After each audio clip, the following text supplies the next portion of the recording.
Hey Wanderers, malapit na ang graduation. Meron ka na bang Filipiniana attire?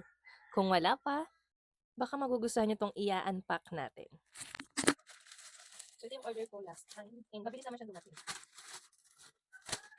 Kaya natin yung... Wow, ito siya. Ang medyo ethnic yung style niya. So yung order ko nga pala is large. Wow! Yan, ganyan yung style. Ganda. Bolero siya. Yan, pwede siyang i-pair. Yan, pwede siyang i-pair sa mga dress or yung top din naka-slacks. Ang nice. So, pwede siya sa mga sando or yung plain top tapos naka-slacks. Then, bagay din to sa mga plain na dress. Ayan. Ganda. Saktong-sakto lang yung large. So, medyo petite ako. Large yung kinuha kong size.